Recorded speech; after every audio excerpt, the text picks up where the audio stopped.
Breaking news. Iran supreme leader ఖమేనీపై దాడి జరిగింది. తెహ్రాన్లోని బంకర్లో దాక్కున్నారు ఖమేనీ. ఇజ్రాయెల్ను అమెరికాను హెచ్చరిస్తూ వీడియో సందేశం పంపారు ఖమేనీ. ఆ కొద్దిసేపటికి ఖమేనీ బంకర్పై దాడి జరిగింది. ఫైటర్ జెట్స్తో మిసైల్స్ను ఇజ్రాయెల్ వదిలినట్టుగా తెలుస్తుంది.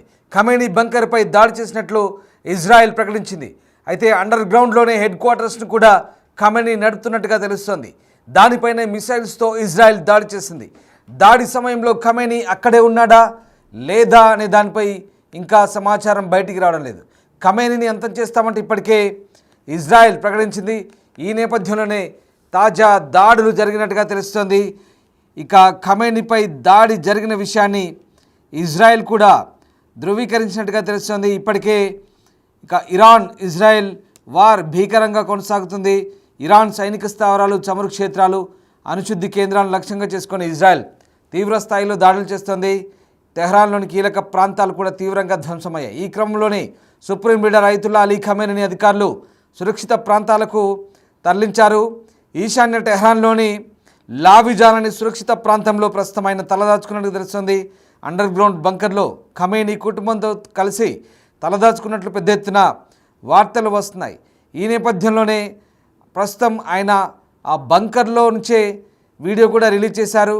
ఇప్పటికే అమెరికాకు అలాగే ఇజ్రాయెల్ని హెచ్చరిస్తూ వీడియో రిలీజ్ చేశారు. ఈ వీడియో రిలీజ్ చేసిన కొద్దిసేపటికే ఈ అటాక్ జరిగినట్టుగా తెలుస్తోంది. ప్రస్తుతం మీరు చూస్తున్న దృశ్యాలు స్క్రీన్పై అటాక్ సంబంధించిన దృశ్యాలు చూస్తున్నాం. డిస్టర్బింగ్ కంటెంట్ చూస్తున్నాం బిగ్ టీవీ స్క్రీన్పై.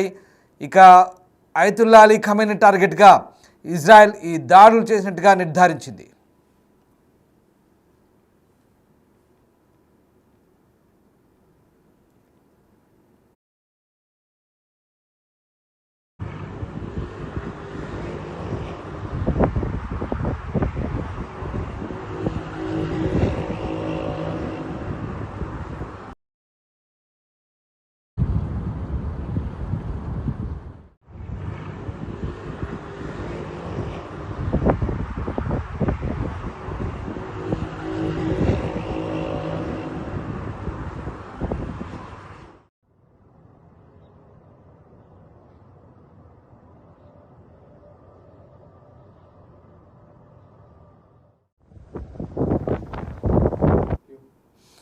ప్రస్తుతం ఆ బంకర్లో ఖమేనీతో పాటు ఆయన కుమారుడు ముజ్తబా కూడా ఉన్నట్టుగా తెలుస్తోంది.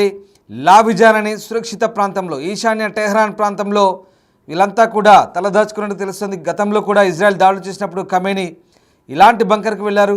4 రోజులుగా ఇజ్రాయెల్ జరిపిన దాడుల్లో దాదాపు 200 మందికి పైగా ఇరానియన్లు మరణించినట్టుగా చెప్తున్నారు. వారిలో ఎక్కువ మంది సాధారణ పౌరులే అంటూ ఇరాన్ ఆరోగ్య మంత్రిత్వ శాఖ చెప్తుంది. అయితే ఇప్పుడు గత 5 రోజులుగా ఇప్పుడు ఇది 6వ రోజుకు చేరుకుంది. ఈ 6 రోజులుగా దాదాపు 500 మందికి పైగానే ఇరానియన్లు చనిపోయినట్టు వార్తలు వస్తున్నాయి. మరోవైపు ఇరాన్ బాలిస్టిక్ క్షిపణి కార్యక్రమాలు నాశనం చేయడానికి దాడులు చేస్తున్నామంటూ ఇజ్రాయెల్ చెప్తోంది. ఇటీవలే మజద్ నగరంపై దాడి చేయగా ఇది ఖమేనీకి ఒక హెచ్చరికగా ఇరాన్ అధికారులు భావిస్తున్నారు. ముఖ్యంగా ఇరాన్లో ఎక్కడా సురక్షితం లేదని నిరూపించడానికే ఇజ్రాయెల్ దాడి చేస్తుందని అంటున్నారు. మొత్తం మీద అమెరికా కూడా లొంగిపో లేదా మా చేతిలో హతమవుతావంటూ హెచ్చరించిన నేపథ్యంలో Iran supreme leader Ayatollah Ali Khamenei ఇరాన్కు అలాంటి చరిత్ర లేదని, లొంగిపోయే ప్రసక్తి లేదంటూ సీరియస్ వార్నింగ్ ఇచ్చారు. అనవసరంగా అమెరికా జోక్యం చేసుకుంటే పరిస్థితులు చాలా తీవ్రంగా మారుతాయంటూ, పరిస్థితులు దిగజారుతాయంటూ హెచ్చరించిన నేపథ్యం అమెరికాను కూడా. ఈ నేపథ్యంలోనే అటు ఇజ్రాయెల్ అమెరికాకు ఖమేనీ హెచ్చరికలు జారీ చేస్తూ రక్తానికి రక్తం చిందిస్తామంటూ వీడియో రిలీజ్ చేసిన కొద్దిసేపటికే ఈ దాడులు జరిగాయి. ఈ బంకర్పై దాడి జరిగినట్టు తెలుస్తుంది. అయితే దాడికి ముందు ఖమేనీ వీడియో సందేశం రిలీజ్ చేశారు. ఒక్కసారి అది చూద్దాం. బిస్మిల్లాహిర్ రహమానిర్ రహీం. మిల్లత్ అజీమ్ షాన్ ایران سلام عرض میکنم. مطلب اولی که مایلم عرض بکنم تمجید از رفتار ملت عزیزمون در این قضیه است که اخیراً دشمنان برای کشور پیش برد. ملت ایران نشان داد که هم متین، هم شجاع، هم وقت شناس این حرکت عظیمی که مردم در روز جشن قدیر نشان دادن به دنیا حرکت عظیمی بود. اجتماعات مردم، راهپیمایی‌های مردم در همین چند روز،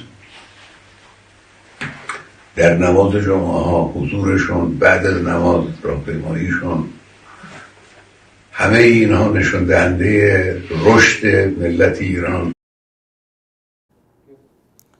మొత్తం మీద ఇజ్రాయెల్ దాడులతో ఒక్కసారిగా ఇరాన్లో అటు సైనిక అధికారులు అణు శాస్త్రవేత్తల్ని వరుసగా మట్టుబెడుతున్న పరిస్థితి. అయితే మొదటి రోజే ఇరాన్ సుప్రీం లీడర్ ఖమేనీని అంతమొందించేందుకు తమకు అవకాశం ఉండిందని, కాకపోతే అణుశుద్ధికి సంబంధించినటువంటి కర్మాగారంలో అణ్వాయుధాల తయారీకి సంబంధించి ఆ కార్యక్రమాన్ని నిలుపుదల చేయడానికి చివరి అవకాశంగా ఇవ్వాలంటూ నిర్ణయించుకున్నట్టుగా ఇజ్రాయెల్ దౌత్యవేత్తలు చెప్తున్నారు.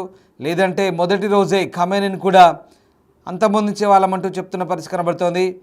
ఈ నేపథ్యంలోనే ఇప్పుడు అది అదురుగా తీసుకొని ఖమేనీ సురక్షిత ప్రాంతానికి తరలి వెళ్ళినట్టుగా తెలుస్తోంది. మొత్తం మీద ఇటు ఇజ్రాయెల్ ఇరాన్ పరస్పర దాడులతో ఒక్కసారిగా రెండు దేశాల్లో భీకర వాతావరణం కనిపిస్తోంది. ఇరాన్ కూడా ఇజ్రాయెల్పై జెరూసలేం అలాగే టెల్ అవీవ్ హైఫా నగరాలపై భారీ పేలుళ్లు జరుపుతోంది. దీంతో టెల్ అవీవ్ సమీపంలోని బాటియాన్ నగరంలోని ప్రజలు తీవ్ర ఆందోళనకు గురయ్యారు. అపార్ట్మెంట్లపై దాడి జరిగింది. రాత్రి నిద్రపోవడానికి కూడా వణికిపోతున్న పరిస్థితి కనబడుతోంది. సో మొత్తం మీద ఖమేనీని హత్య చేయడానికి ఇజ్రాయెల్ చేసిన ప్రణాళికను డొనాల్డ్ ట్రంప్ కూడా 3 రోజుల క్రితం వీటో చేసినట్టుగా చెప్తున్నారు. కానీ ఇప్పుడు ట్రంపే స్వయంగా హెచ్చరించారు. ట్రంపే లొంగిపోవాలంటూ హెచ్చరిస్తున్నారు. తమ ఓపికను పరీక్షించొద్దంటూ ఖమేనీని ఆదేశిస్తున్న పరిస్థితి కనబడుతోంది. మొత్తం మీద ఖమేనీ ఎక్కడ దాక్కున్నాడో ఎటువైపు ఉన్నాడో కూడా తమకు తెలుసని, కాకపోతే తాము అప్పుడే చంపాలని అనుకోవట్లేదంటూ ఓవైపు అమెరికా అధ్యక్షుడు ట్వీట్ చేశాడు. తర్వాతి ట్వీట్లో ఇక ఏకంగా మర్యాదగా లొంగిపో లేదంటే నిన్ను లేపేస్తామంటే చాలా సీరియస్ వార్నింగ్ ఇచ్చారు. కానీ దానికి ట్రంప్ వార్నింగ్కి ఖమేనీ కూడా కౌంటర్ ఇచ్చాడు. ఇజ్రాయెల్కి అమెరికాకి ఇద్దరికి కూడా కౌంటర్ ఇచ్చారు. రక్తానికి రక్తం చిందిస్తామని ఎట్టి పరిస్థితుల్లో లొంగిపోయే పరిస్థితి లేదని, ఇరాన్ చరిత్రలో అలాంటి అలవాటు లేదని, ఖచ్చితంగా తాము బదులు తీర్చుకుంటామంటూ చెప్పిన పరిస్థితి. అమెరికా కనుక జోక్యం చేసుకుంటే భారీ నష్టం చవి చూడాల్సి వస్తుందంటూ ఖమేనీ తీవ్రస్థాయిలో హెచ్చరించారు. అది హెచ్చరించిన కొద్దిసేపటికే ఈ దాడులు జరిగాయి. ఖమేనీ ఆయన కుటుంబంతో ఉన్నటువంటి బంకర్పై భీకర దాడి జరిగినట్టుగా తెలుస్తుంది. ఇజ్రాయెల్ కూడా దీన్ని ధృవీకరించినట్టు తెలుస్తుంది. అయితే ఇప్పుడు పరిస్థితి ఏంటి మరి? ఖమేనీ ఈ దాడుల్లో బతికే ఉన్నాడా లేదా హతమయ్యాడా అనేది తెలియాల్సి ఉంది. మొత్తం మీద ఖమేనీ కనుక చనిపోతే ఇరాన్ కూడా భీకరంగా మళ్ళీ దాడులు ప్రారంభించే అవకాశం ఉంటుంది. కాబట్టి దాంతో అమెరికా కూడా సిద్ధంగా ఉంది అటు దాడుల్లో ఇన్వాల్వ్ కావడానికంటూ వార్తలు వస్తున్నాయి. మొత్తం మీద పశ్చిమాసియాలో ఉద్రిక్తతలు అయితే పెరుగుతున్న పరిస్థితి, ఎప్పటికప్పుడు పరిస్థితులు దిగజారుతున్నాయి. Iran supreme leader Ayatollah Ali Khamenei లొంగిపోతే దీనికి పరిష్కారం ఉంటుందంటూ అమెరికా సూచిస్తోంది. కానీ లొంగిపోయే ప్రసక్తి లేదు, ఎదురొడ్డి పోరాడతామంటూ ఇరాన్ చెప్తోంది. సో మొత్తం మీద ఈ ఇరు దేశాల మధ్య భీకర పోరైతే కొనసాగుతుంది. ఈ పోరు ఎంతవరకు వెళ్తుంది, ఎక్కడికి దారి తీస్తుందని మాత్రం ఉత్కంఠ రేపుతుంది. ప్రస్తుతానికైతే ఇజ్రాయెల్ చేసిన దాడులకు సంబంధించిన తాజా దృశ్యాలవి. ఈ దాడుల్లో ఈశాన్యం వైపున ఇరాన్ రాజధాని తెహ్రాన్కు ఈశాన్యం వైపునటువంటి లావిజాన్ ప్రాంతం, ఇప్పటికే మనేరియా ప్రాంతంలో భారీ బాంబింగ్ జరిగింది. అక్కడ నుంచి తప్పించుకొని ఖమేనీ ఈ లావిజాన్ ప్రాంతానికి చేరుకున్నాడు.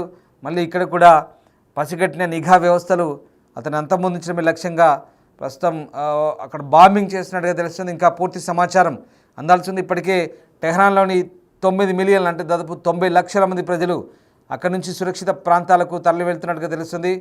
మరోవైపు రాజధాని తెహ్రాన్లో పరిస్థితులు నానాటికి దిగజారుతున్నాయి. నిత్యావసరాలకు కూడా ఇబ్బంది తలెత్తున్న పరిస్థితి కనబడుతుంది. దీంతో ప్రజలంతా కూడా ఆందోళన చెందుతున్న పరిస్థితి.